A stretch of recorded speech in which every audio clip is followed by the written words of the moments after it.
Welcome to the Boneyard with Steve Robertson. As always, I am your good friend and host, Steve Robertson, here on the open date midweek edition of the Yard. Hope things are well with you. I truly, genuinely do. A lot of great things going on out there in the world. Bulldogs take a much-needed open date. You know, we talk about that all the time. It's like, well, it's a good time for the bye week, or it's not really a bye week. It's an open date. You know, people are like, hey, it's a good time for the break. It's always a good time for the break unless you get it in week 2, right? But middle of the year, we can kind of take an inventory. We're going to do some of that today. We're going to take kind of an inventory of where we are about stuff. I remind you, too, this Friday evening, 6 p.m., Mississippi State, now ranked 6th in one poll, 7th in another soccer poll, will host number 1 Arkansas. Arkansas leapfrogs over Michigan State. Michigan State had a pair of draws last week. Arkansas won both of their games, including a game over nationally ranked South Carolina. So Arkansas the number 1. And James Armstrong, the coach, very impressed with him, as you should be as well. He's now in his 6th season. All 5 seasons that he's been here, Mississippi State has participated in the Southeastern Conference tournament. You can say, but Steve, it's not a big deal. Well, it is, because not everybody makes it. And prior to Coach Armstrong getting here, your soccer program had participated in the SEC tournament just once. Yeah, so he's 5 for 5, in good position to go 6 for 6. So we encourage you to come out, be a part of that. James said that we had never hosted a number 1 team, and he was correct. Had a chance to speak to him post-game on Sunday. He goes, I don't think it's ever happened. We have played the number 1 team in the country one time. That was back in 2004 when Mississippi State played number 1 North Carolina in Knoxville at the Lady Vols Classic. We lost that game 4-1. State all-time is 0-8 against top 5 teams.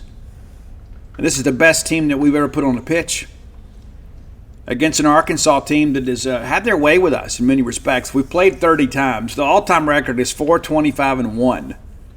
However, one of those 4 wins came just 2 years ago when Arkansas last visited Starkville. So we encourage you to come out. Allie Perry, our new recent NIL ambassador for True Rest Float Spa of Starkville. She floated on Friday and then scored 2 goals on Sunday. I joked with James. I said, hey, maybe the whole team needs to come float. You need to come float too. Call us at 662-268-7601. Share with you guys too, there is the Boneyard special for first-time floaters Monday through Thursday. We're open 10 o'clock. You can come for $45. You just got to call and say, hey, I heard about it on the Boneyard. I'd like to do my first float. Schedule, come be a part of that.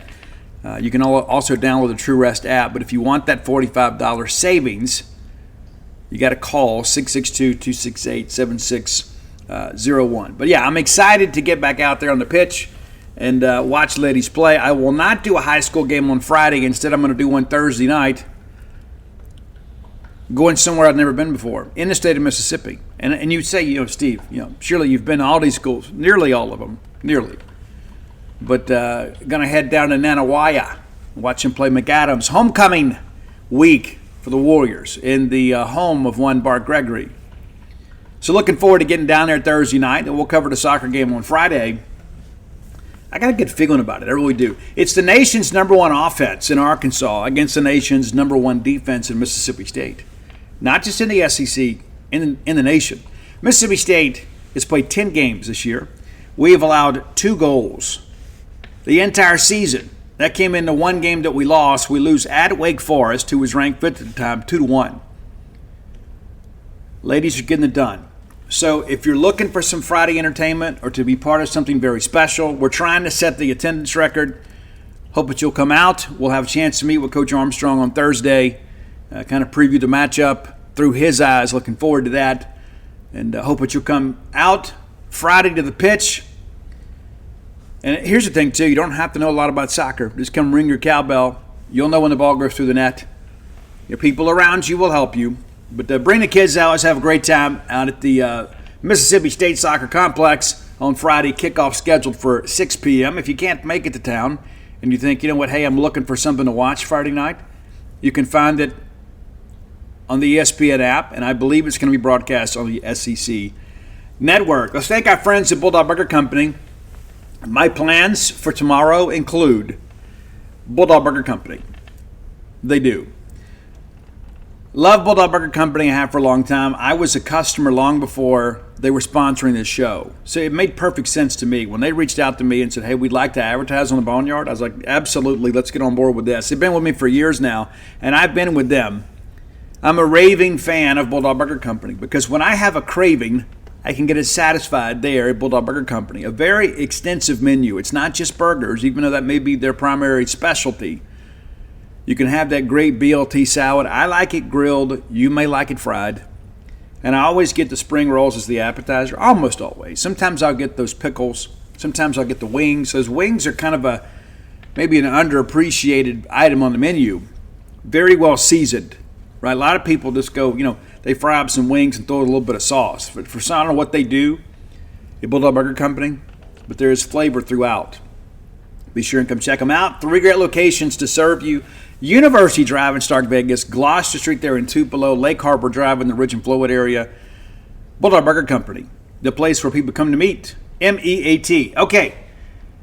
Last night, Mississippi State picked up a big commitment in Zavian Hardy.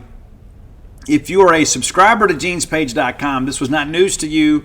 I've been teasing it for days. In fact, I wrote the commitment story last Thursday. Yeah, Thursday. And so it all went down Thursday, and I don't know kind of what the thought process was, but it was kind of timed to be released on Tuesday. And right around 5:30 yesterday, a little bit early. It was supposed to go at 6, but Zavian announced his decision. Currently ranked as the number 1 junior college prospect in the country by 247Sports. A lot of people wonder, Steve, why are we so reliant on junior college players? Well, number one, we have a very, very, very fertile junior college system here in the state of Mississippi. Now, to be fair, it's not what it once was. With the NCAA transfer portal, things have changed. You don't have as many D1 bounce backs as you once did because guys just go in the portal. Used to what would happen, guys didn't want to sit. Maybe they redshirted a year or they went somewhere and didn't have a great freshman year. And so they would leave, go to JUCO, and reset because they could get on the field, put some things on tape, and then in December transfer to a new program, right? And so now with the transfer portal, you're not having as many D1 bounce backs. However, Zavian Hardy was highly, highly, highly recruited out of high school. Maybe you're not familiar with him, so let me bring you up to speed here. He is a native of Macon, Georgia. Played at Howard High School. And was expected to be a member of the 2023 South Carolina class. Out of high school, he was 6'5", 262. He's about 285 now. But he had a 247 composite score of 89.55. And everybody says, well, Steve, I don't understand. It always happens to us. Actually, our network rated him as an 87 out of high school. And that prevented him from being maybe a 90, but he was still a 247Sports composite 4-star. And had over 20 offers out of high school.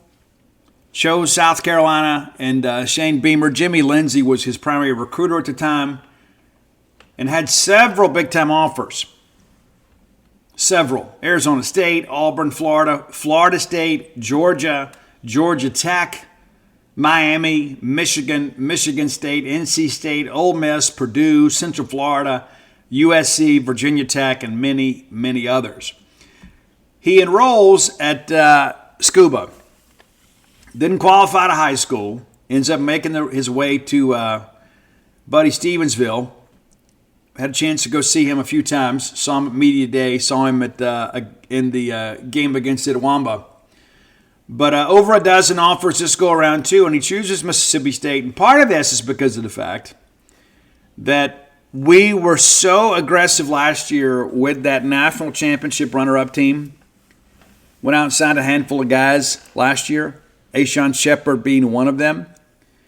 Those guys are having a great experience at Mississippi State.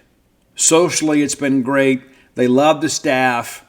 They believe, hey, we're working towards something up here. Why don't you come join us? That was very instrumental. Also, David Turner's work, Coleman Hutzler's work, Jeff Levy's work. He just felt like a priority to Mississippi State. Now, he took 3 visits back during the month of June. He visited Arkansas Mississippi State and South Carolina. There was some concern when he didn't commit to us in June and he took that visit to South Carolina because of the fact that they were expected to sign him. He committed to them out of high school. A lot of people thought, well, he'll just go back to South Carolina. However, State was able to kind of survive that. A lot of discussions, too, about, hey, what's that staff look like up there? They're going to be here the full 2 years that you're there? It's part of the issue. In addition to those schools, they had offers from Alabama, Auburn, California, Florida, Georgia, Memphis, Oklahoma, Ole Miss, USC, South Florida, among many others. 6'6", 280, highly coveted guy. And I went and saw him play against Itawamba, and he was just okay. I didn't think he was a dominant force, and some of that, too, it kind of aligns with the fact that Itawamba Community College we're kind of doing some quick hitter type stuff. And so you didn't have an opportunity really to pressure the quarterback, right? And that's what happens. When you know that you can't really slow people down up front with the offensive line, you got to get the ball out quick. Itawamba did and ultimately won that game. But, a great get for Mississippi State at a position of need. I mean, we all see it. You don't need to have an analyst explain it to you. Mississippi State needs defensive linemen. And here's the thing that we have found. When we get into the portal season, outside of quarterbacks, probably the most expensive players in the portal are on the defensive line. We had some guys last year that we were recruiting, felt pretty good about, and all of a sudden somebody comes up with a six-figure offer, and in some situations, extremely high six-figure offers. That's where we are, right? And so it kind of makes sense. It's like, hey, maybe instead of us getting out there and exhausting all of our resources here trying to chase these guys in the portal, maybe we need to supplement a little bit some from the junior college ranks. And we have. Another name to watch is Tylen Coleman from Northwest Mississippi Community College. He's a guy native of Terry, Mississippi, knows Anthony Dixon. That always helps. Anytime Booby D is involved, I feel good, right? Because he is such a great ambassador for Mississippi State. That's a name to watch. I was going to go see them this week. However, we'll have to do it next week because they have an open date at Northwest. So we'll try to get out there and kind of get that going.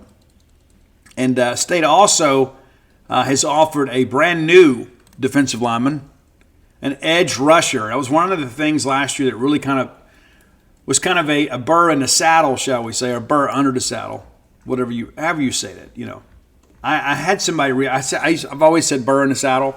And some people say, well, it's under the saddle. Well, to me, that doesn't make a lot of sense, but I digress. If it's a burr in the saddle, it's going to sting your rump. If it's a burr under the saddle, it's not going to bother you. I mean, you got the saddle to sit on. But anyway.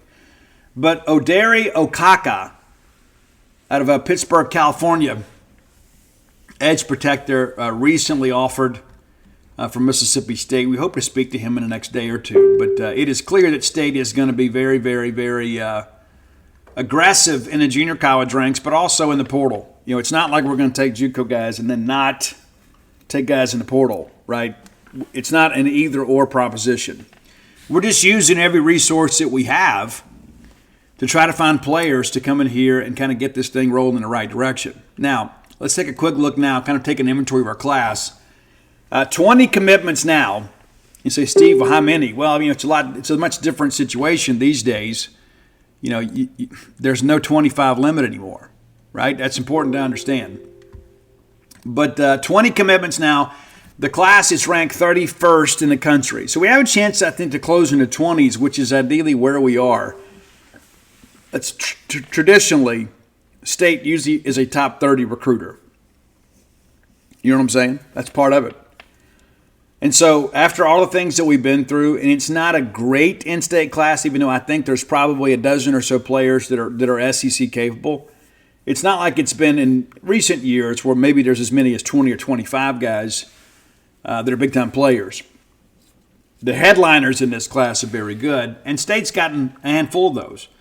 And we'll talk about the Mississippi-Alabama All-Star Game selections here shortly. But Tyler Lockhart, of course, the highest-rated player in the class. I love this kid. I have from the very first time that I saw him Before I went to watch Winona and Grenada last year, I had somebody tell me, I was doing some advanced scouting, okay, I know about Fat Clark, I know about TJ Lockhart. They go, Steve, the best kid on Winona's team is Tyler Lockhart, TJ's younger brother. I get there, and I agree. Now, I think he misses having Fat Clark out there this year because teams can kind of run away from him. Also had a chance to see Zavian Hardy, one of the top receivers in the 2026 class that same day. I give the bride some credit for that. We're sitting there on the field. I'm just kind of surveying. She goes, hey, what about that kid over there? And so I look him up, and sure enough, he's an up-and-comer. So credit her because she's the first one that spotted him. But nevertheless, Tyler is a real dude. And, of course, Verzell Shepard is a four-star kid out of Scotlandville Magnet. So far, LSU has not done much with him. Kamario Taylor, of course, big-time quarterback guy. Tyshawn Willis, love his game, loved him from the beginning. He's 6'1", 230, and people list him as an edge. He is going to be a linebacker on the next level. Mario Nash, of course, a big-time offensive line prospect.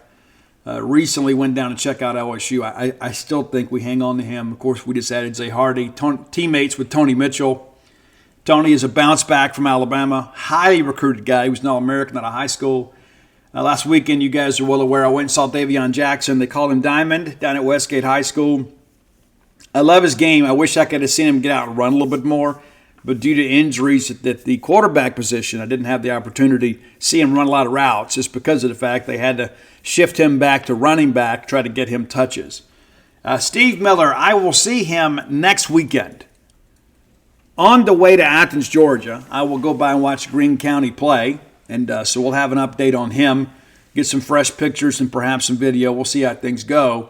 And then we'll go cover that ball game against the University of Georgia, scheduled for 3:15 Central. Eager to see Steve play in person. He's having a big year. A.J. Rice, like A.J. a lot too. First commitment to this class, having a big year over at Madison Academy.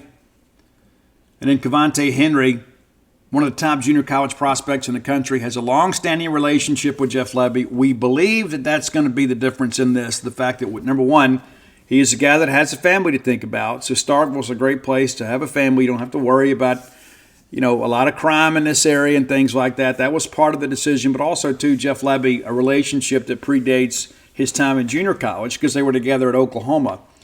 And so Cavante is a guy that's still rising up the ranks. There are going to still be other offers. He'll probably still take other visits. But we believe that relationship and the hometown feel of Starkville is going to be very significant. Jaron Johnson's having a big year up at Bartlett, Tennessee. Rion went and saw he and Austin Howard last week, playing a game on Thursday. We're getting on the road for you guys. Darian Horsley, a guy from East Coweta in Georgia, he's a pretty good player. I'm eager to see kind of what he develops into. And, Sekou Smith, we know about him. He was one of the big commitments when we had the big recruiting weekends. And then LaKendrick James. I love LaKendrick James. He's ranked the number 10 junior college prospect in the country right now. So State has 4 of the top 10. Bulldog fans, if you know me, I like a free meal. I like a promo code. I like a great deal. I like to save money whenever I can. But here's the thing. I'm not going to go parade over a bed of hot coals with a pair of gasoline-soaked boxer shorts on to get a deal. It's got to be easy for me, right? And so when Mint Mobile said, hey, we'd love to partner with you guys and give wireless service for just $15 a month, I said, there's no way that's going to work, right? You got to purchase a 3-month plan. I said, it didn't make any sense to me. It turns out it's really that easy to get wireless service for $15 a month. The longest part of the process is probably going to be the time you spend on hold canceling your other provider. To get started, go to mintmobile.com/boneyard. There you'll see that right now, all 3-month plans are just $15 a month, including the unlimited plan. How cool is that? Again, new customer offer. Your new 3-month premium wireless plan for just $15 a month. Go to mintmobile.com/boneyard. That's mintmobile.com/boneyard. Cut your wireless bill to just $15 a month at mintmobile.com/boneyard. There's a $45 upfront payment required. That's equivalent to $15 a month. New customers on the first 3-month plan only. Speeds are slower than above 40 gigabytes on the unlimited plan, and additional taxes, fees, and restrictions may apply. For more information, visit mintmobile.com/boneyard. Hey, Bulldog fans, are you fantasy enthusiasts? A lot of people are. I remember those days when we used to do it all by hand and have to wait to the next day to read the box scores to find out who won. Well, Prize Picks does all that work for you. Prize Picks is America's #1 daily fantasy sports app with over 5 million active members. That's right. It's the easiest and most exciting way to play daily fantasy sports. All you do is pick more or less on 2 to 6 player stat projections and just watch your winnings roll in. You can win up to 100 times your money on Prize Picks with as little as 4 correct picks. Just 4, right? And Prize Picks puts their members first, so all withdrawals are fast, safe, and secure. When my picks hit, I can get my money in as quick as just 15 minutes. How cool is that? You can have fun. It's a very simple way to play. Download the Prize Picks app today and use code BONEYARD, and you get $50 instantly when you play just $5. That's promo code BONEYARD on Prize Picks to get $50 instantly when you just play $5. You don't even need to win to receive the $50 bonus. It's guaranteed. Prize Picks, run your own game. How cool is that? Be sure to use the promo code BONEYARD when you download the Prize Picks app. JUCO prospects in the country committed. Colin Wilson having a big year down at Gulf Shores. A little bit smaller guy. I don't know that I agree with his ranking, but it is what it is. There's Christopher Johnson from Montgomery. I need to get over there and see him before the before the season ends. It'll be over before we know it. Josiah Clemens, also a guy that made the move from Clinton Christian to Madison Central. Got some friends down there that tell me he is acclimated well, doing a really good job. Neil Stopchinski, former Mississippi State Director of Scouting, does some work for us over at genespage.com. And I felt like I used to write the scouting reports, and I thought, hey, wouldn't it be great to have a professional grade scouting report? I mean, I'm not too egotistical to say, somebody may could do better than me. There's some things that I do better than others, but there's some things that I recognize. I have access to a guy that broke down film for Dan Mullen. I have a guy that stood on the table for Preston Smith out of Stevenson High School there in Stone Mountain, Georgia. I have a guy that was among the first supporters of Dak Prescott. I was like, hey, this is a guy that knows how to find diamonds in the rough. Neil's my friend. Hey, Neil, how about, hey, we'll add you to staff on a part-time basis and you can write our scouting reports. And here we are. The lowest rated guy in our class is LaCavian Jackson. Low Jack, right? So Neil sends me the report, and we post on the website, and he goes, hey, I don't want 247 to raise his ranking. And I was like, really? You didn't like him? He said, no, I absolutely love him. And I don't want them to raise his ranking because of the fact that I don't want Mississippi State to have to fight to keep him there in the end. Now, college coaches are not idiots, but you and I both know there are a lot of people out there that chase stars, right? They chase notoriety. And so I feel good about our class. I'd like to feel great, and the portal is going to be a part of that. But I mentioned, too, about the Mississippi-Alabama All-Star game. The Mississippi roster is now out. Alabama is not. So we have 5 high school commitments in the state of Mississippi. 4 of those 5 selected for the Miss Al game, none in the Bernard Blackwell game. Josiah Clemens, the lone guy that did not get selected. I think a lot of that, too, is because of the late transfer. Because you start getting these things together in the summertime. I mean, these coaches do a great job. I love these guys that coach in the Miss Al game. Well, they spend the summer kind of looking over film. And so I think in many respects, Josiah, because he was a late transfer in, really wasn't in the discussion. It's not an indictment on his ability. It's just kind of the timing of the transfer. But Tyler Lockhart obviously makes the game. We'll play linebacker Kamario Taylor and Deuce Knight. Pretty good year for us quarterback-wise in the state of Mississippi. Tashawn Willis, of course, makes it. Mario Nash. So excited for those guys. And it's going to be weird not having anybody in Bernard Blackwell because we just about always do. But we always traditionally take more in-state kids. And there are some guys out there that maybe you end up taking late, maybe in February. If you see, hey, we've got a spot here, we could afford to take a high school guy. Maybe that happens. I don't think there's going to be a lot of high school guys taken down the stretch. I really don't. We've got 20 commitments now. That includes some high school and JUCO guys. I think we, by and large, will use most of our remaining spots in the portal. And you want those guys to be able to be here in January. And then after you get through that process, you get your December guys enrolled and things like that, I think then you may take an inventory, and there may be some guys around the state or around the South in the recruiting footprint and say, hey, we've got a spot available, let's take this guy. We've had that happen before. You guys remember a kid by the name of Tevez Calhoun? Remember him? Yeah, C.J. Johnson was flirting with Ole Miss and ultimately went up there and played out of position, probably cost himself millions of dollars. Tevez Calhoun shows out in the Miss Al game. Absolutely killed it in the Miss Al game. And then State moves on from CJ. Tevez gets a scholarship, and Tevez part of a team that went to number 1 in the country. So there is value sometimes for guys that continue to play well as seniors. It's so difficult to make yourself as a senior because most people fill up their classes early. But Mississippi State historically has been pretty smart about that. And a guy like Tevez Calhoun, was a two-way player there at Morton, and people just weren't quite sure what he was, right? We needed a corner, we took a corner. And Tevez was outstanding. Love Tevez. He's at University of West Georgia now. Really excited for him as he begins kind of his ascent, as a coach. Spent some time here as an SA, and now he's there. But love Tevez Calhoun. Absolutely love that guy. And love what he means to Mississippi State historically. It's a guy, again, from small town Mississippi, again, was probably going to end up going to Louisiana Lafayette. And then Mississippi State steps in late, and we take him, and he proves to be a fan favorite and a great player for Mississippi State. So we'll keep our eyes open. We'll go down and we'll cover a couple days of practice down at Miss Al. It's going to be played in Mobile this year, down on the campus of University of South Alabama. So we'll have more information for you as we get it into December. But it's always a big deal when they announce these rosters, and I'm always very happy for everybody involved. And there's always some disappointed kids too. It's always part of it because every high school football player dreams of playing in a Miss Al game. And then if you don't make it, you hope to at least be in the North-South game, the Bernard Blackwell Classic. And some of those guys just aren't going to make it to one of those games.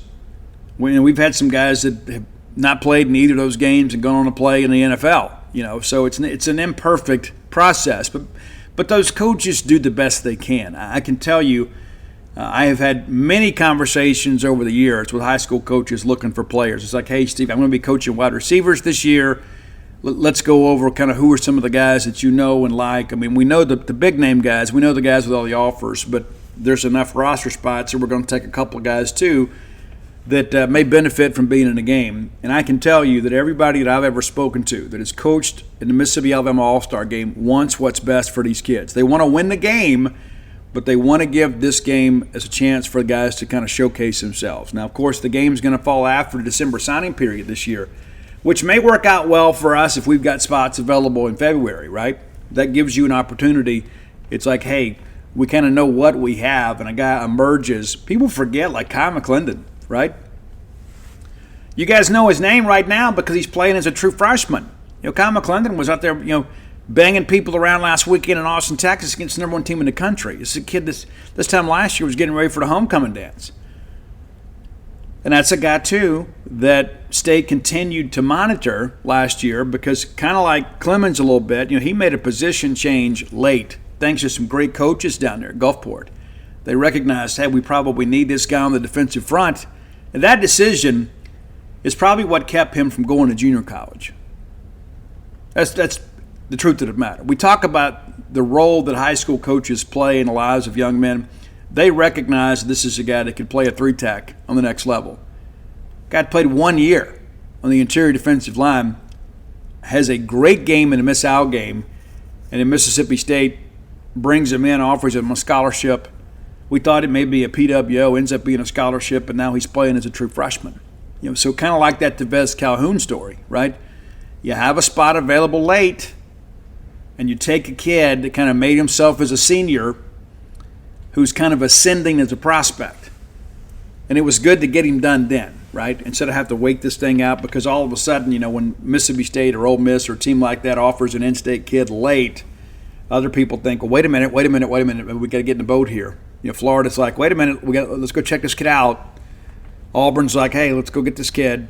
And so it was good to get him done. But again, congratulations to all the young men and their families that made these games, and all the high school coaches that have sown seeds in these young people and seen that come to blossom. I can tell you, as a former high school baseball coach, not much makes you happier than seeing your players have a chance to excel and then have the opportunity to play beyond the high school level. Because the majority of high school athletes, senior day is the last time that they're ever going to play a meaningful game of athletics. It is. And one of the things when my son Ani had a chance to sign and go play JUCO ball for a year and then NAIA ball, I remember I told him the day of his little library signing thing, and the paper comes and they take your picture. It's a big deal too for everybody. But I remember telling him, I said, for all these guys that will not get the opportunity to play beyond high school, you're representing them. They will have to go do something else with their lives, and you want to put off retirement as long as you can. When you're in sports, you really do. But you're representing all those teammates. And so for all these young men that have been selected in the Miss Out game, and those that will have a chance to go on and play in junior college or Division I football or wherever, they're representing their communities, but there's a bond there between players. And that was one of the things that Ani told me, when they'd have those off-season conditioning drills. And he goes, I remember you telling me that. I remember you telling me that I was representing those guys, and I didn't want to let those guys down. So I didn't want to dog it in a workout. Every time that I got a little bit tired, I got to thinking there's a bunch of guys back home that would love to be in the position that I'm in. So it became a motivating thing. So it's a wonderful thing to be able to celebrate academic and athletic achievement for our young people. And today is a day that I look forward to every year. It really is. When we announced the Mississippi-Alabama All-Star Game. But not just because of the fact it's like, hey, they're going to be able to go recruit for us. Well, the signing period is going to happen before then. So by the time these guys take the practice field for Miss Out game, they're going to be signed athletes. It makes you wonder, too, if some of those guys doesn't decide to opt out. I don't think so, but that's always something to consider, too. They got to fix this recruiting calendar. We're not going to get any December official visits for high school kids before the signing period. Isn't that crazy? See, either you got to do them in the summer or you got to do them in season. That's nuts, man. It's absolutely nuts. For us, it's always great, right? I mean, football season ends, and all of a sudden you have the official visit weekend, so that drives traffic to the site, and so we'll get into December, of course, and, it'll be dead for high school players and junior college players, but it'll be open for portal guys. So maybe that makes it easier for us. We just kind of focus on the portal guys. But it's just weird to me to think that we're not going to have December OVs for high school players because they're already going to be signed. Somebody was high when they came up with that idea. All right, time for today's top 10 list. Is always brought to you by closewithblair.com. That's CLOSE with Blair, BLAIR.com. Blair Chandler is my friend, your friend, our collective friend in the mortgage industry. You need a mortgage guy. You do. You may not realize that, but you do. You need a mortgage guy. You never know when you may want to refi, or maybe perhaps life throws you a curveball. Maybe you've had a relationship change. Maybe you've had a job change. Maybe you need to relocate. Maybe there's reasons that you got to move back closer to home. Maybe your parents are not in good shape. It's like, what, hey, we're going to move back. We're going to be closer to mom and dad.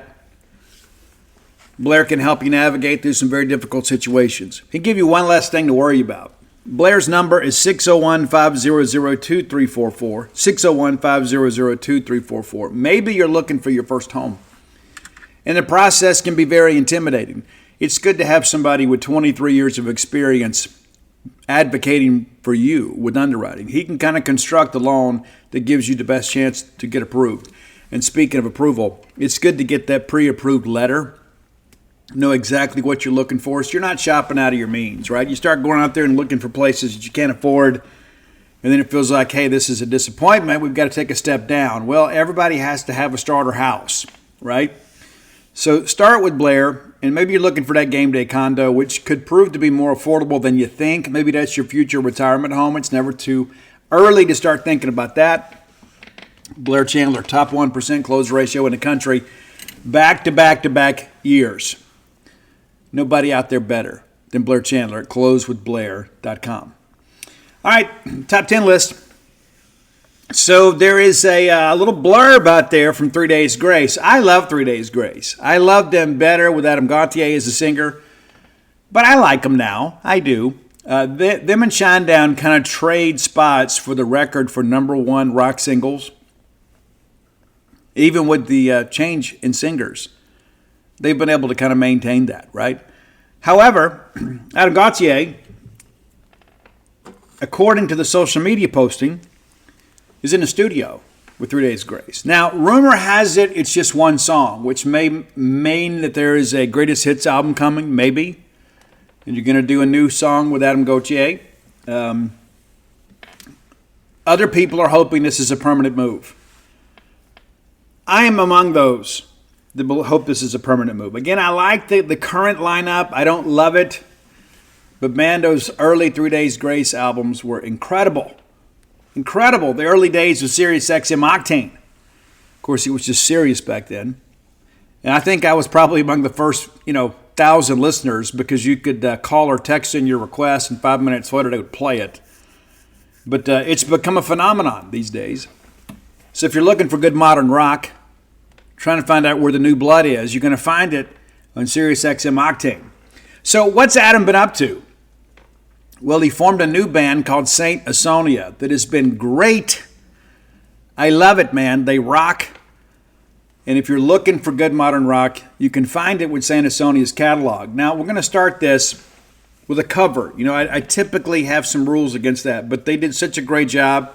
It's a Phil Collins song that was a huge hit, but even now when we think about the Phil Collins catalog, this song rarely gets mentioned because it's a little more rockin'. It's not really a top 40 song. Saint Asonia did a cover around the same time that Hell Yeah did, but Saint Asonia's version of I Don't Care Anymore was better than Hell Yeah's. The bride disagrees, and that's fine. She has the right to be wrong. That's not in the wedding vows, but it probably should be. I Don't Care Anymore. Great Phil Collins track, and again, I thought Adam absolutely killed it on this. Number 9, a song that wasn't released as a single, but I love it. I think it's great. It's Dying Slowly. Dying Slowly. And in some respects, we're all doing that, right? So you got to get busy living. Because death is certain. Life is short. Death is certain. Some days I go to bed at night. We're in such a good groove right now over Gene's page. It's like, okay, like already today, we've already had 8 stories. And it's like by lunchtime, right?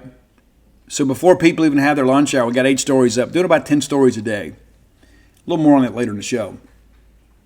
But when I go to bed at night, I can't wait to get back up and get to work. It's true.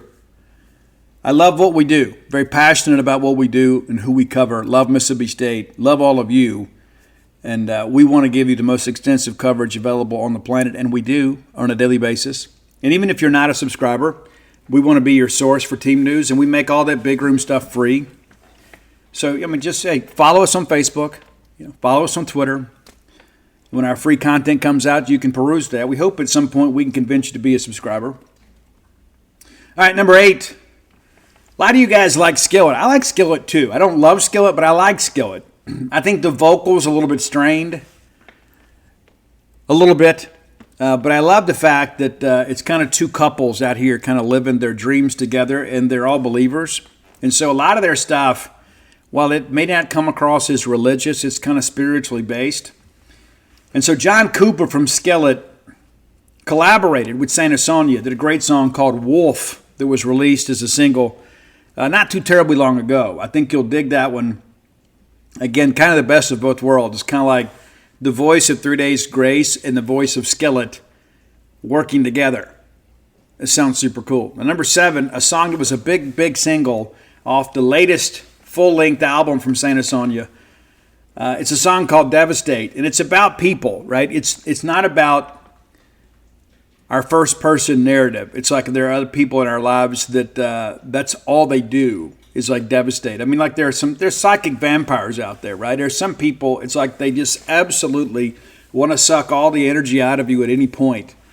And that's kind of what this song is about. We talk about, toxic people in our lives, and it's amazing, too, what some people consider toxic. Like, I have lived a life where I have known some truly damaged people. And I don't mean somebody that just hurts your feelings by telling you the truth, right? That's so funny to me. Like, well, it was so toxic. Yeah, because you're a bad person, right? You had somebody telling you, holding you accountable. Well, I just don't want that level of toxicity in my life. You don't want honesty, right? That's what happens these days. Everybody's gotten so dadgum delicate. Somebody tells you the truth. When did the truth become so offensive, right? When it's truly the truth. And I don't mean somebody's opinion. When the truth, you've been in those relationships before. It's like, hey, you did this and it really hurt my feelings. Oh, well, grow up, quit being such a wuss. Well, that's what they'll tell you, right? Quit doing that, It's like, hey, you're a very negative person. You bring a lot of negative energy into my life. Why are you so toxic? I'm not the toxic one. You're the toxic one. Again, that's what that song is about. All you do is devastate. Number 6, great track called Blind. Not related to the Korn song that so many of you are familiar with. But I dig this one a lot too. Number 5, a song that I think it was a single and maybe a minor hit for these guys. I think it's better than that. I don't know that it got the airplay that it deserved. Great track called Above It All. A little more inspirational type track. When you think about life, there's so much that happens in life that's unfair, And I see people out there that get these tattoos, let them, I see license plates and bumper stickers, let them. There is some truth in some of that. And I think it's one of the things that I have cautioned many people over the years.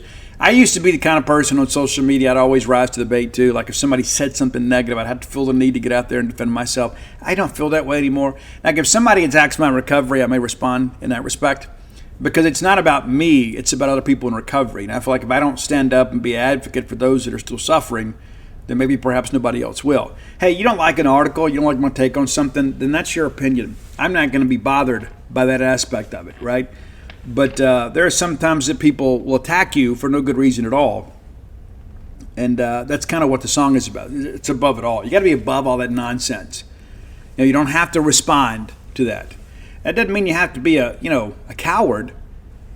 When I feel that there is a need to kind of put my back foot in the ground and start handing out haymakers, I'm not reluctant to do so. But that doesn't mean you got to go out there and just destroy somebody for what they say on Twitter. It's one thing that in recent years, I've really tried to impart to my staff is, when you work in the public eye, you're going to have a lot of people that love what you do, and you're going to have a handful of people that don't. And a lot of times it's because they're jealous. And other times it may be because you didn't write a good article, right? You take that feedback and you use what you need to, and you make corrections. And there's some people out there that, because they're jealous, they love to do what you do, they're going to have something to say. And you can't let the opinions of people that you'll never meet bother you. You got to be above all that. Number 4, a very haunting song, and it is appropriately entitled Ghost. I love all the airy nature of this. The composition, production value of the song is really, really, really strong. Really, really like it. It was a hit on Sirius XM, but not as big as some of the other ones we're about to talk about. Number 3, another collaboration. And this was a huge hit for them. Sully Erna from Godsmack collaborates with Santa Sonia here on a track called The Hunted.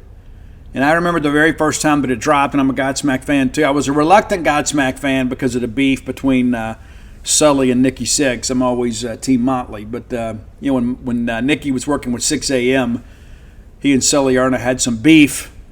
And so it took me a while. I saw Godsmack at Rocklahoma. I'd already liked them. But when I saw them live at Rocklahoma, thanks, Mark, I became a much bigger fan. Watching them perform and pull it off live and the great show they put together. Saw them a little bit later with Shinedown in Little Rock, Arkansas. And it's been great. It's great.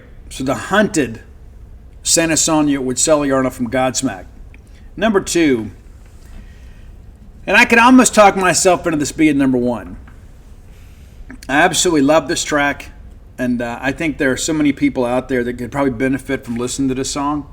It is really a song of empowerment. And it's not just about a bad relationship. It could be about a bad friendship. It could be, a work relationship. I don't know your needs. But there are always those people out there that tend to look upon us lesser than, right? And that's kind of what this song is about. It talks about that. I don't owe you anything and you don't own me. And it takes a lot of courage to reach that point in your life when you have the courage to say those things. A lot of people think them, but sometimes we have difficulty maybe executing the delivery of that message. And that's what that song is about. It reminds me, too, in many respects. I had this discussion recently with somebody else about what it's like to date an addict. And if you've ever done that as a reformed addict, I feel like I can speak as an expert here. And even some addicts in recovery that I've dated were still, very unpolished products. And that's not to be judgmental. That's just kind of how things work. I was once like them too, and I'm still growing, right? But when I was in active addiction, I never knew what they were going to do, and they never knew what I was going to do. Those relationships are always very short-lived, but you never knew from one day to the next what was going to happen, and it wasn't the fun variety of surprise. You never know when you're going to wake up and somebody's just disappeared and taken some of your personal belongings with them. And then later you get a call from somebody that sees them at a pawn shop. You never know when that person's going to take off in your car and go to parts unknown and take some money perhaps you thought you had put away to fund their habit. It's a tough way to live, man. It is. I was in the middle of dealing with my own addiction issues, and so I wasn't exactly the best of mates. And then all of a sudden you date somebody else, it might even be faster and sicker than you. That's what this song kind of reminds me of. It's Better Place. And I'm in a better place today. Again, not that I've got it all figured out. I don't. I evolve and learn every single day. I try to. I do a lot of reading, especially on the spiritual side.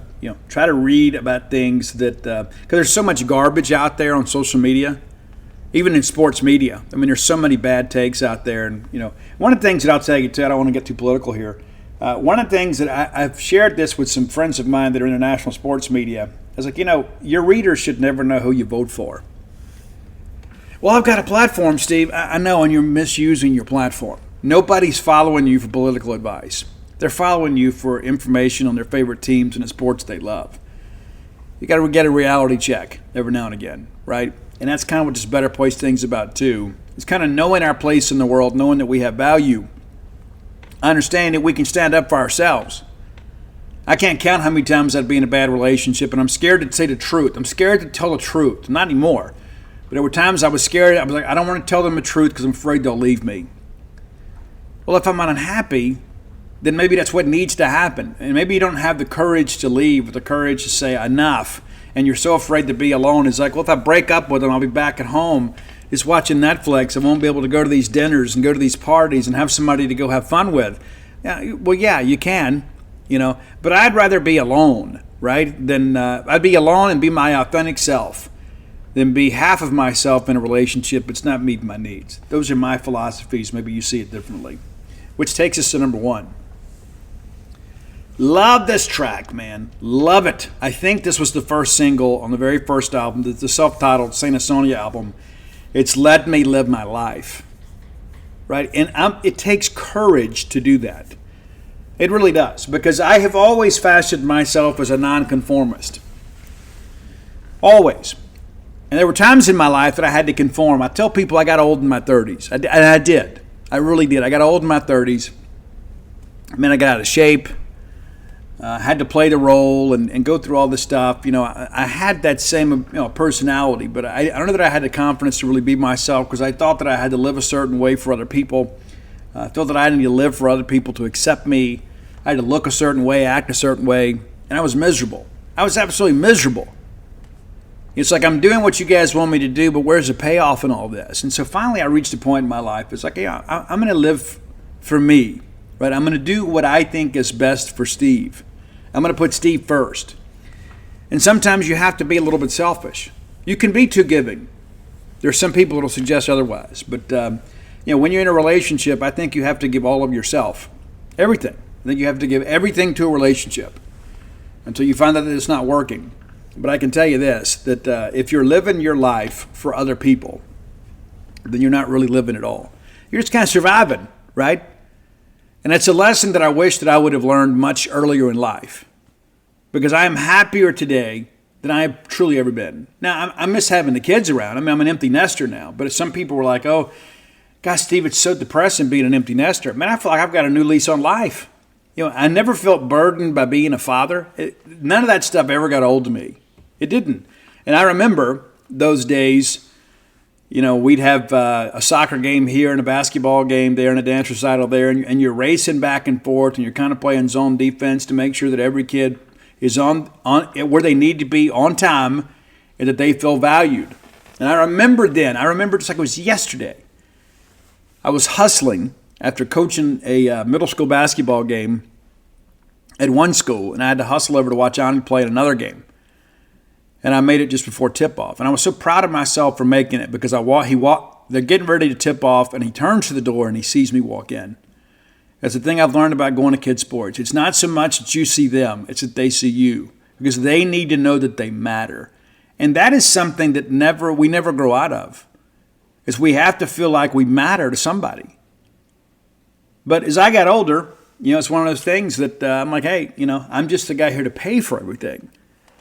I didn't have any dreams of my own. And so there's so much of that too. And there's some people that are happy kind of living that life that I think is rather mundane. It's like, hey, we're just going to be here and cut the grass. And, hey, if y'all need some money, call me. I just wanted more out of life than that.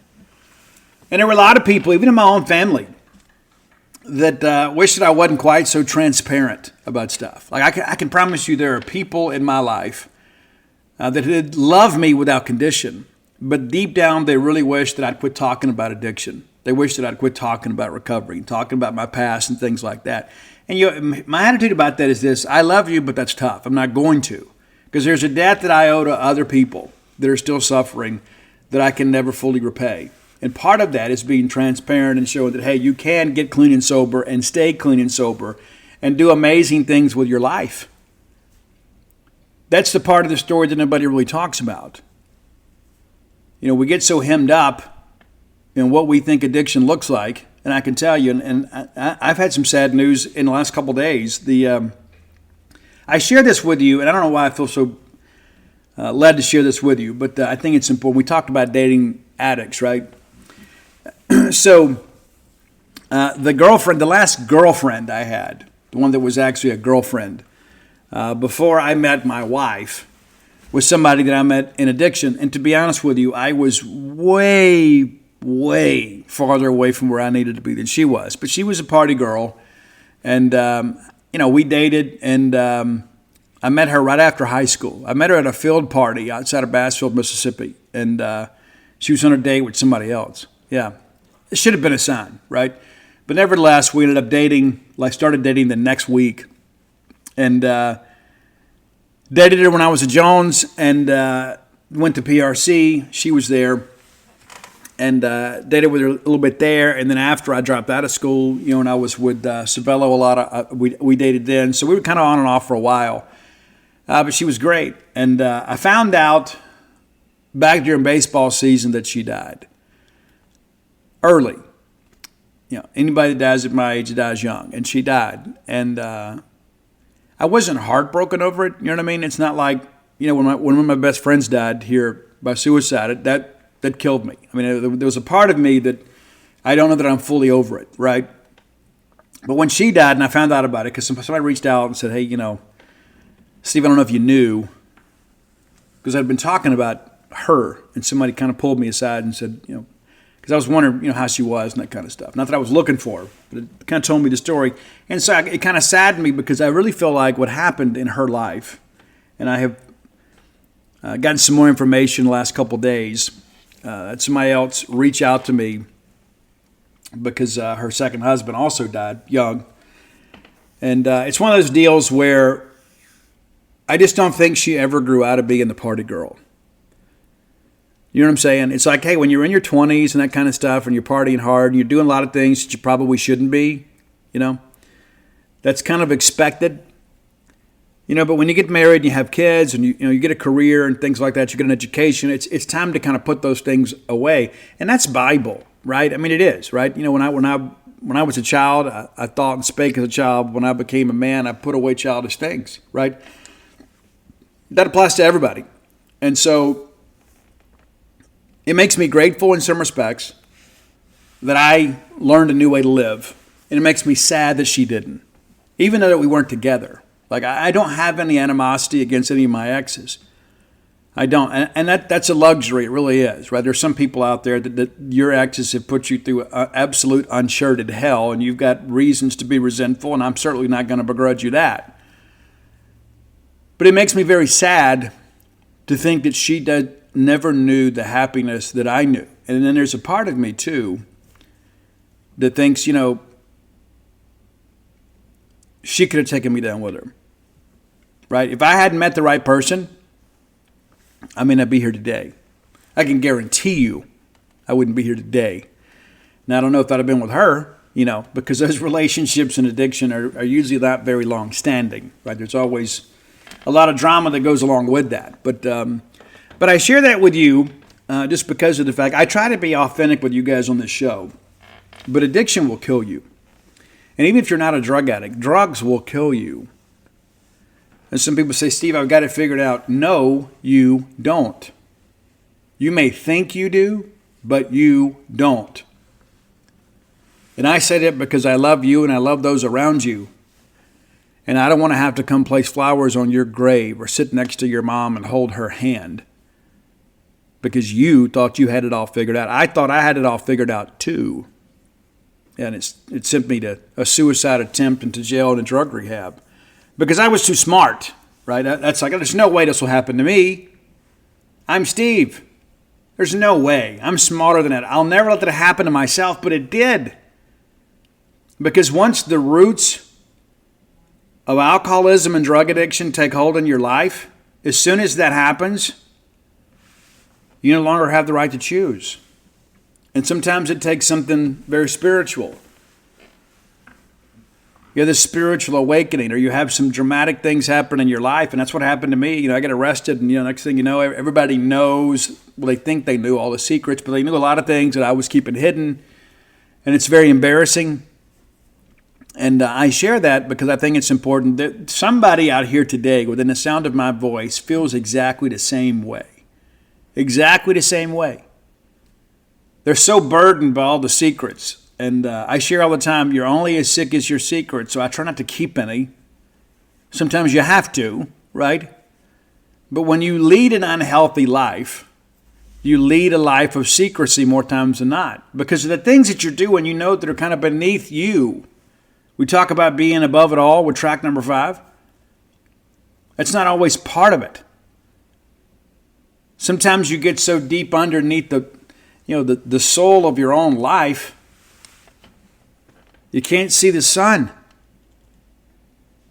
I used to live my life like a vampire. I was up all night, sleep all day, worked at the radio station in the morning, go back home, go to bed. There were times that I would leave from partying and go right to open a radio station. And then I'd sleep all day and get up and go do it all over again. I was in clubs probably 5-6 nights a week.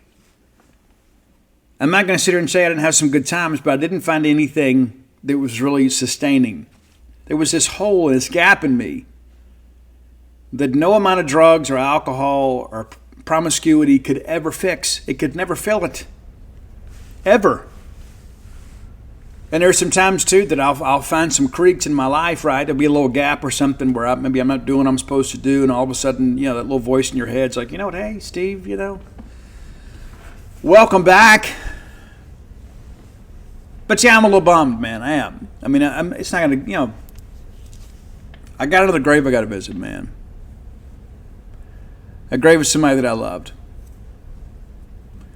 And it sucks, but it's how life is. And it's one of the reasons that I continue to be so transparent is because I don't want you to sit around and have to feel this way. Anytime that you love addicts, there's a good chance that you wake up every single day and you think today could be the day. That's the truth. All right, on to better topics. Let's thank our friends at Campus Book Mart. Campus Book Mart, a Starkvillian institution. We love Campus Book Mart because we know when we need to outfit our family, our fan cave, our office, need a graduation gift, a wedding gift, a birthday gift, we can find it for the Bulldogs in our lives at Campus Book Mart. Go by and see their smiling faces next time you're in town. If you can't make it to town, or perhaps game day is a difficult shopping day for you, then visit them on the World Wide Web, courtesy of Al Gore's Internet, at campusbookmart.net. And by being a loyal Boneyard listener, we'll give you a phrase that pays, and that is BSR, which stands for Beautiful Steve Robertson. That gets you free shipping on all orders over $75. Any order less than 75 bones, absolutely incomplete. Very neatly positioned next to campus, too. So when you make that turn on 182, right at the Trooper Station, take the left, and you can go in there and pick up some new game day gear and wear it to the game. Get some sports-specific stuff if you can afford it, right? Get some state football stuff, basketball, baseball, soccer, volleyball, whatever you'd like. They can accommodate you with that, but maybe you just want to rep the Mississippi State brand. They can certainly help you do that with pride. Again, that's Campus Bookmark. Okay, it is an open date, so the university is making a lot of sports available to us this week. We had baseball yesterday, an opportunity to spend some time talking to Chris Simonis for a baseball progress report. We'll get James Armstrong on Thursday, also on Thursday. Sam Purcell and several of our women's basketball players as well. I believe every member of the team is going to be available. And so a lot of non-football content coming. But yesterday was a cool deal because we had the opportunity to spend some time, with Chris Simonis is kind of talking about, hey, where things stand, what he thinks about the newcomers. That's always good. Now, we've covered every scrimmage, so if you're looking for scrimmage information, you can find it at genespage.com. That's the only place you can find it. Now, we do our weekend stuff free, but during the week, it's more difficult for you guys to get here, so we make that stuff VIP, but you kind of get an idea of our coverage on weekends. So I asked Chris Simonis, first question at press conference, hey, kind of take us through what you're seeing from the team so far. And Chris says this, I love the way they work. It's a good group. The coaches did a good job recruiting, fighting through the draft, the portal. It ends up being a long summer. We're a little bit later than normal getting on the field. The recruiting calendar kind of changed on us. We're still recruiting a lot right now. That's for 2026. And it's maybe a couple of 2025s.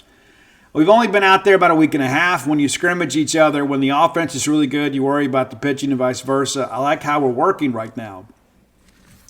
I've seen that too, as we go to the scrimmages, and I've been to every scrimmage with one exception.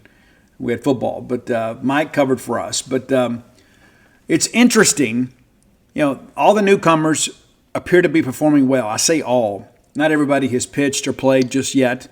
But the ones we've had an opportunity to see, and not just the portal guys. I shared with you guys last week that in the first week of scrimmages that every portal player hit a home run. Got a young guy named Lucas Buckner, kind of in the same vein as David Mershon, coach's kid, hitting the baseball extremely well. We had him hitting leadoff yesterday. He put the ball in play. Didn't get on base, but he hit the ball in play every time. But he is a guy that we believe is going to help us. Braden Booth is a two-way guy, a pitcher and a middle infielder. He's also had a couple of bombs, and he's pitched really well when he's been out there. But a lot of the concerns about pitching, to be honest with you, to me, are from the returners. And I don't have a lot of concern, because I've got a lot of faith in Justin Parker. As I've shared with you guys many times, if there's anybody on the Mississippi State campus right now that's earned our trust, it's Justin Parker. And so I think that he's going to do a good job with that aspect of things. But you see these newcomers, Charlie Foster has gone out there and thrown well, and Charlie's a guy that we had to kind of sweat the draft out with. And people forget him. He was committed to Georgia. And my attitude about that is if Wes Johnson and Justin Parker both want a kid, that's two of the best pitching coaches in America, then I want that kid, right? I've got enough faith in their level of experience to say, you know what, hey, if these guys have evaluated him and say I want him on my team, then so do I. And Charlie has been out and pitched twice. I won't be surprised at all if Charlie Foster in your Sunday starter as a freshman. This is a guy that was invited to the Major League Baseball Combine. He committed to Mississippi State while he was out there. He was a guy that was committed to Georgia for a long time, elected to kind of get out of that deal with them.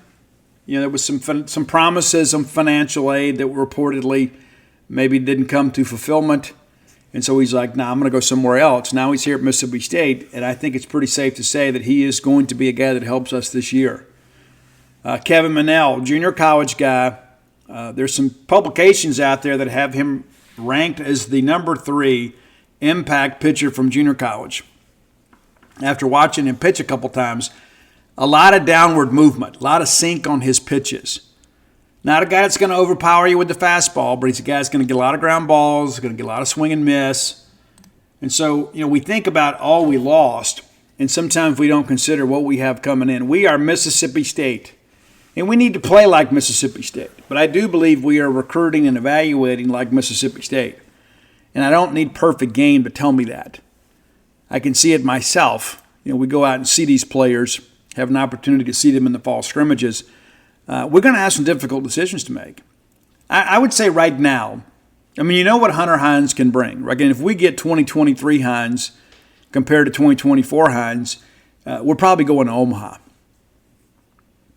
You say, but Steve, no. When you see this lineup, guys like names like Ace Reese, like you've heard about him, right? He transferred in from Houston, a native of Canton, Texas. He has hit the ground on fire for Mississippi State. Playing a really good defensive third base. He played some in the outfield. You can kind of move him around a little bit. But this is a guy that can really play. Jackson Owens hit 5 home runs this year. That's probably the surprise of camp. He was a guy that redshirted last year. And again, defensively, he's probably not where we need him to be. Ross Heifel hadn't played yet, but he will. We'll probably, as Lamonte said yesterday, we'll probably let him catch some and just not throw down a second. He's still working through that recovery from that arm surgery, and we do expect some big things from him. But Ross is a guy too that's athletic. Ross is a guy too. I wouldn't be the least bit surprised to see Ross Heifel play center field. And you think I'm joking? I'm not. He is that athletic. Ross Heifel is a dude, and a guy we didn't have last year. Just imagine if we'd have had one more power bat on the right-hand side last year. It's an important aspect of things. Right? And, last year Hunter Hines was our really only legitimate left-handed power hitter. We hoped that Logan Kohler was going to be that guy. He had his moments, but he didn't have the year offensively that we were hoping for having. He was elite defensively. But when you start working through this, and you think about Ace Reese, Sawyer Reeves doing a good job at short, and, of course, Dylan Cupp, a little bit limited right now. When Dylan hits the ball, we're not having him run it out. He's not taking live reps. He's doing some practice stuff, but he had off-season knee surgery, so we're going to be very, very careful with him in the fall. We'll be very careful with Ross Heifel here in the fall. You look at second base. The battle for second base may be the biggest position battle that we have. Is it going to be Garrick Fry? Is it going to be Ethan Pulliam? Is it going to be Braden Booth?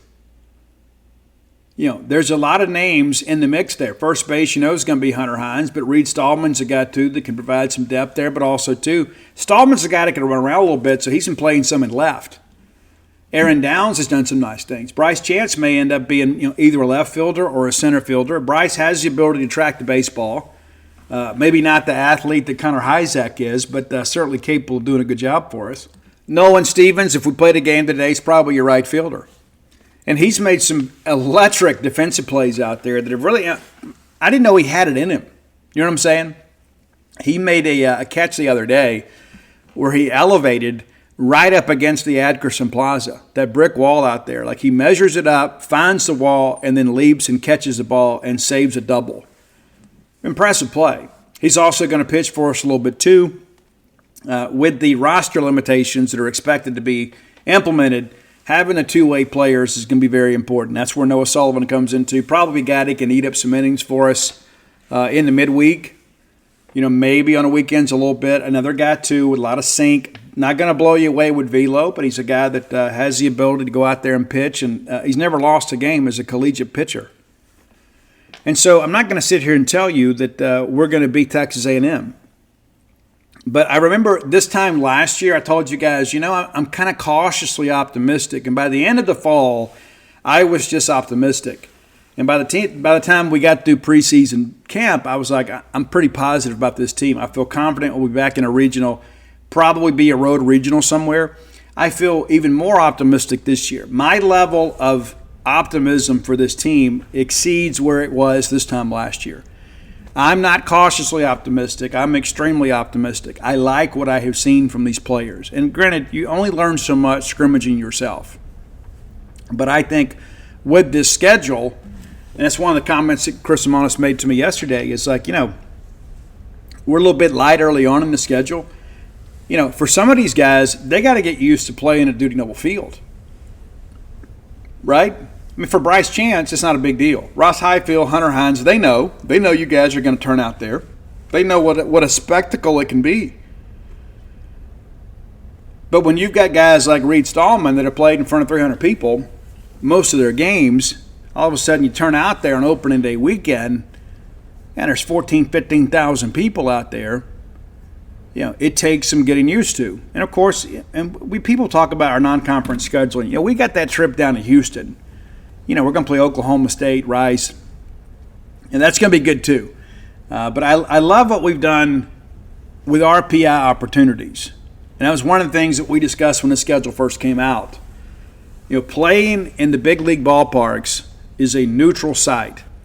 So you don't get the benefit of playing that non-conference game away from home. If you play them at their parks, so we're doing a home-and-home with Memphis and a home-and-home with Southern Miss. So instead of us playing Memphis at AutoZone, which would be, it's great, but from an RPI standpoint, we've got to get back into the hosting situation too. And so you think last year, in some years you play a game at AutoZone Park, you play 2 games at Pearl, you play 2 down in Biloxi. Well, that's 5 games right there on a neutral site. You don't get the true benefit of the RPI.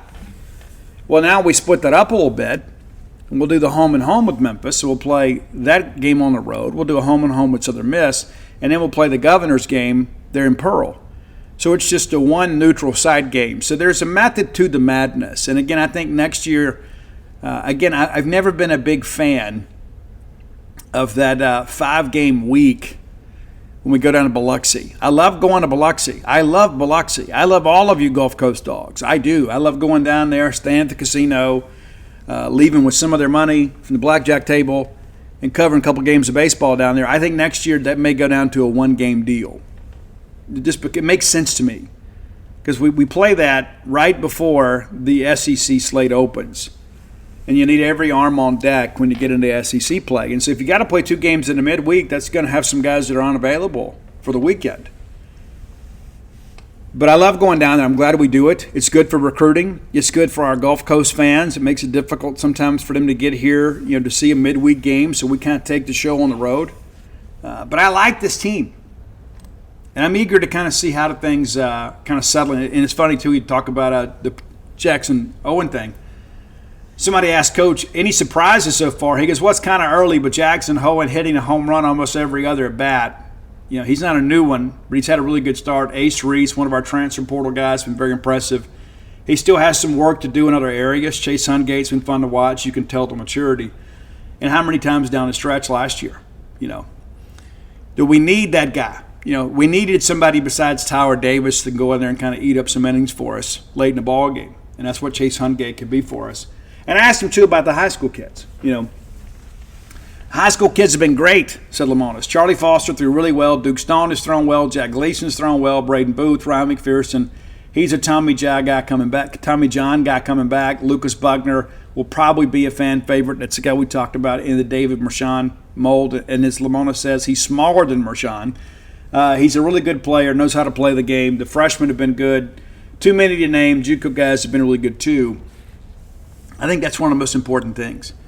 You can't just be relying on the portal, right? You've got to have an opportunity to get some guys to come in here that aren't going to be one-year heroes. You got to get some guys coming here to provide some stability to your roster management.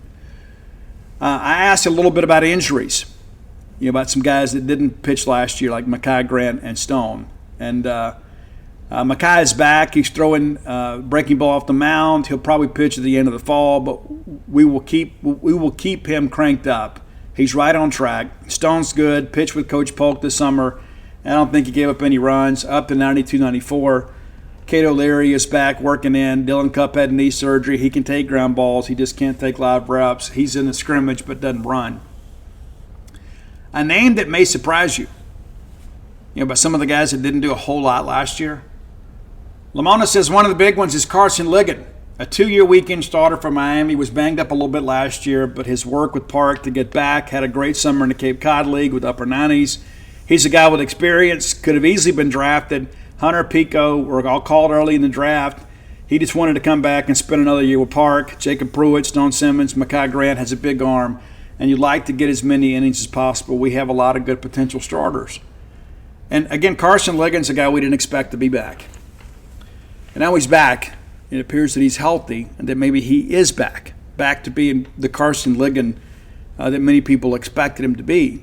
And so that's your baseball report. You can read the transcript of Chris's press conference in its entirety for free over Gene's page. You can watch the video of that press conference for free over Gene's page. It's at the top of that article if you have trouble finding it. We have the featured videos, and every video from yesterday's media opportunities are up on the site, and they're free. You don't have to be a subscriber. You can just go look at it. We'd love for you to be a subscriber, but if you're not, you can look. Again, all the big room stuff is always going to be free. Always. We're not going to put a VIP thing on and expect you to, jump behind a paywall to read something that everybody else has. Right? If we have something that's unique to us and we're the only ones that have it, it's going to be VIP. We're in that industry. But all that understood, when there's big room stuff, you can go to genespage.com and see all that stuff for free. Every bit of it for free. Final segment of the show brought to you by the Stark Vegas Clubhouse.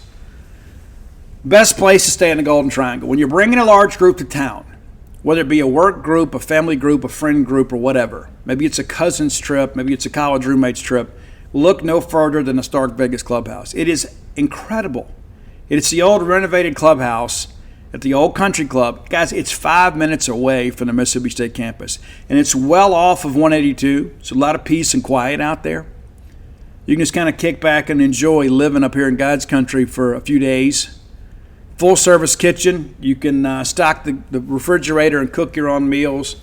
There's also the wet bar out there, that great back porch area, which I can't oversell it. It's so much room for everybody to congregate out there and kind of have some room to move and be able to relax. And then that great fire pit area. The temperatures are starting to get a little bit cooler. You can fire up the fire pit and kind of sit around there, because conversations around the fire pit are just a little more meaningful. I can't explain it. It's just how it is. So if you want to learn more, and you should, Google Stark Vegas Clubhouse. And when you do, their Facebook page is going to come up, and you can peruse through all of the amenities that are available to you and your guest. And then booking options are also going to be part of that Google search, right? You're going to have Airbnb, VRBO. If that's the route you want to go, you feel free.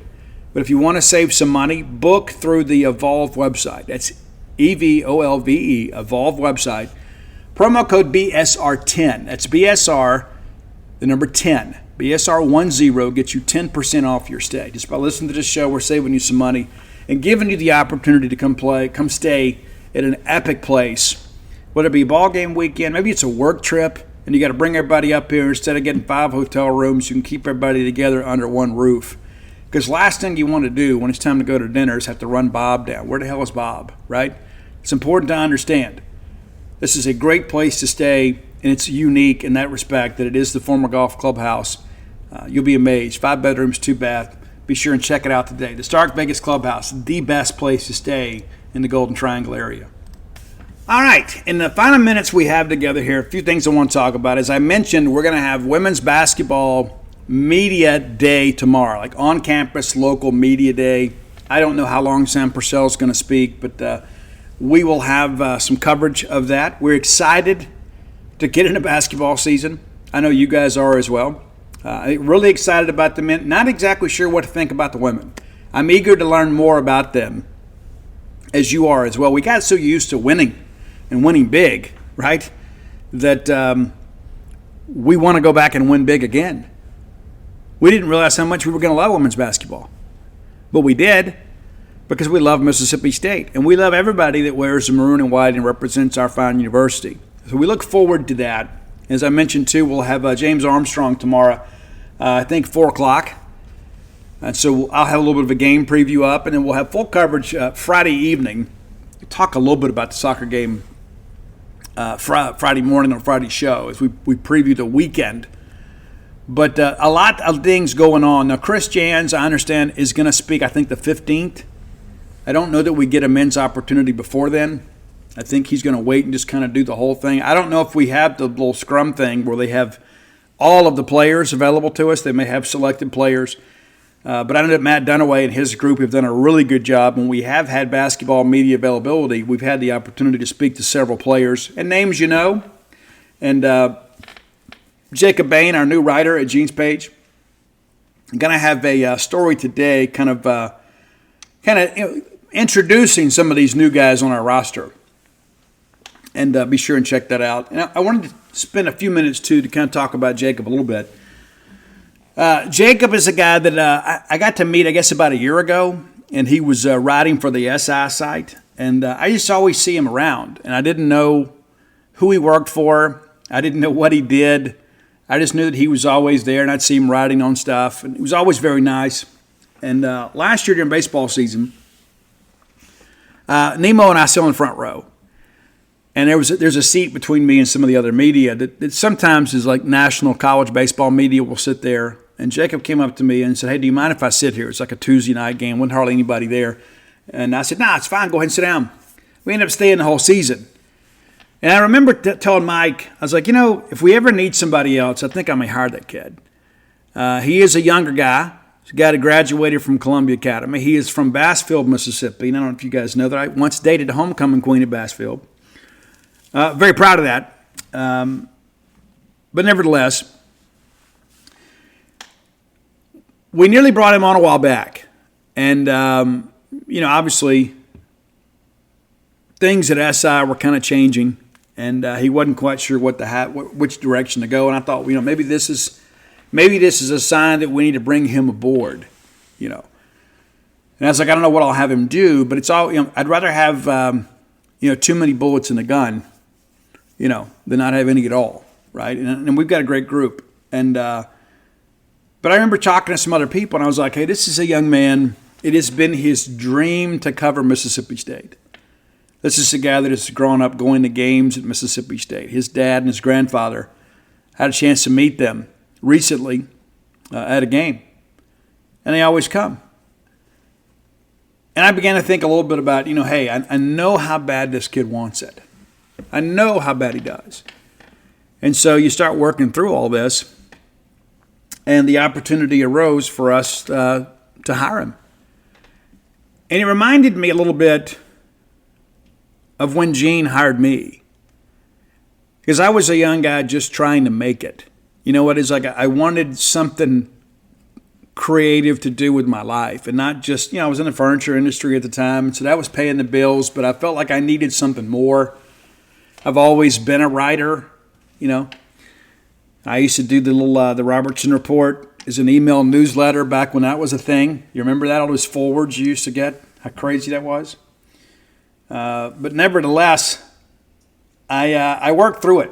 And it was one of those things that kind of took me back 24 years when I was given the opportunity to write a weekly column for Gene's Page. And granted, Gene's Page has matured and grown a lot since then. So we're able to do more than just pay you for a weekly column. And much of that is thanks to all of you. But Jacob is a Mississippi guy. And when things were kind of unsettled with SI, he called me.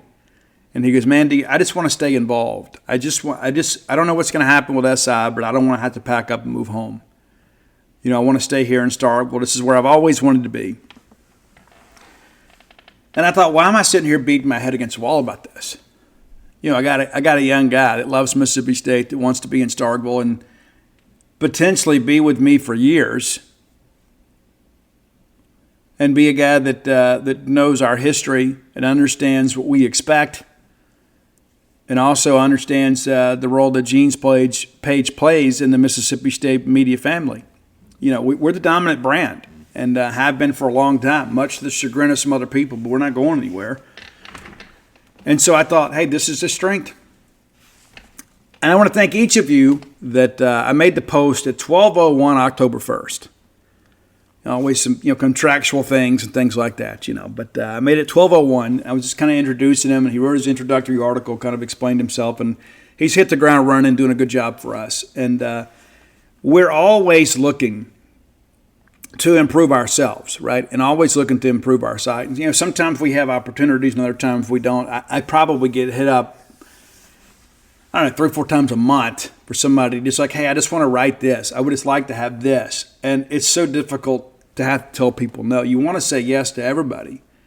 You know, but there's a level of expectation, you know, with the job. I can't just let somebody use my platform, you know, that may write beneath the standards that we have for ourselves. And listen, none of us have won a Pulitzer yet, but we take a lot of pride in what we do. And so all of you that have welcomed Jacob, you can follow him on Twitter at Jacob10, at JacobBain10.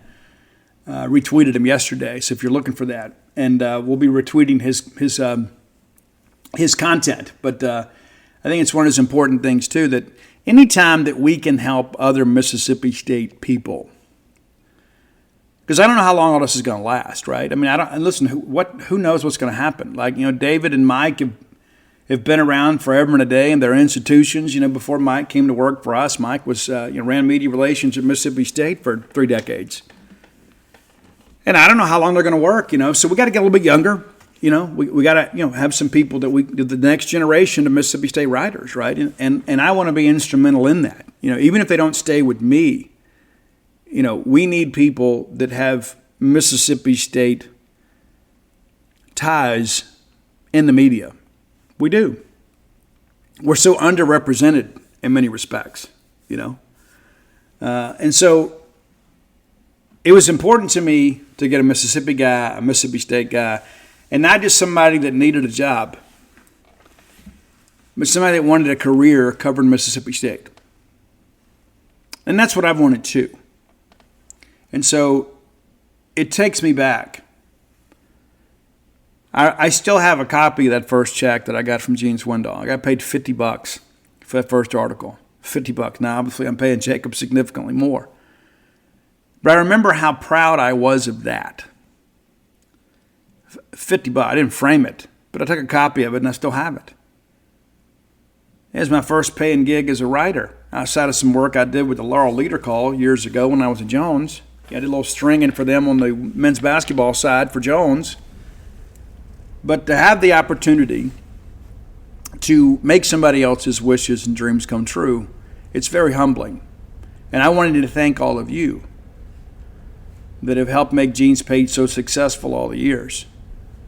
I never knew where this thing was going to lead. And now we're in a situation now where, you know, Gene kind of handed the torch down to me. And now we're bringing other people along. You know, Rion Young, of course, we hired him, you know, and doing a really good job for us. I think he's covered Mississippi State recruits in 7 states this year. I think that's right. Between the two of us, we've kind of got it handled. Everything from Texas to Florida and everything in between. You know, we're not just going out in the Golden Triangle. You know, we're getting out, going and seeing the kids that you care about. You know, it's important to us. You know, we see us as a big deal. And there's an expectation of excellence. That's not to say we're not going to make some mistakes. But every day that I get up, you know, I'm in the group text. Hey, what's the day look like? You know, what do you have planned today? And I won't say it's a competition, but I know this. I know when everybody else says, hey, I'm working on this, I'm working on that. Oh, I'm working on this, I'm working on that. You know, there's an expectation, you know, that we're not going to take, you know, a bunch of days off. You know, we're going to get up and we're going to write up Mississippi State because we're as obsessed with Mississippi State as you are. I think we had, 7, 8 stories by lunch today, you know. And so we're going to get that pushed out for you. But I wanted to share that with you because I want Jacob Bain to be someone that you learn to know. And you're going to be reading his columns. You're going to be reading some stories that he's done. And again, it was important to me to get a Mississippi State guy. It was. And I think one of the things that I've learned is that bad news comes best from us. Right? Not from the Clarion Ledger, and all due respect to everybody who works there. You know, but when there is something to report that maybe is not good news, it needs to come from us. And then when something great happens, nobody is going to know how to paint the picture better than we are. because we know what it all means. We know what it means. Hey, if you hadn't done so, go to dutynoblebook.com, and we're about 10 days away from delivery of that book to the warehouse, and then it'll be signed and shipped out to you. So about 10 days away. I haven't heard anything about any variants with that, but that was the last I had heard, is should be delivered to the warehouse on or about October 12th. So we're about 10 days away. So if you haven't ordered, let me encourage you to order at dutynoblebook.com, and all of my sports titles are there as well. And in addition, When the Bottom Falls. If you or somebody you know is struggling with substance abuse, or maybe you need to learn more about it, or you just want to read an inspirational tale of the comeback kid, you can read that. It's really a book about love in some respects, and it's kind of a love story, to be honest with you. But I think it's important that we're transparent about those things. I don't want to just be Steve Robertson of Flim Flam. As great as that was, and that book changed my life, I'd like to be known for a lot more than that. And so I share that with you because I think the other books that I've written, I'm just as proud as them. They didn't get anybody fired. Not to say that I won't write another one someday that gets a coach fired. You never know. I certainly won't be as merciful as I was then. I'll be merciless. I won't pull those punches. But nevertheless, I hope that you are doing well. We'll be back with you on Friday. We'll take a look at the weekend. We'll take a look at the soccer game, obviously, and we'll talk a little bit about the weekend that is to come in the Southeastern Conference, and we'll recap kind of what we learned on the women's basketball side. And you just never know what else may be coming on the recruiting side of things. But until next time, let's all live our lives in a way we make more friends than enemies, and people can see a difference in the way we live.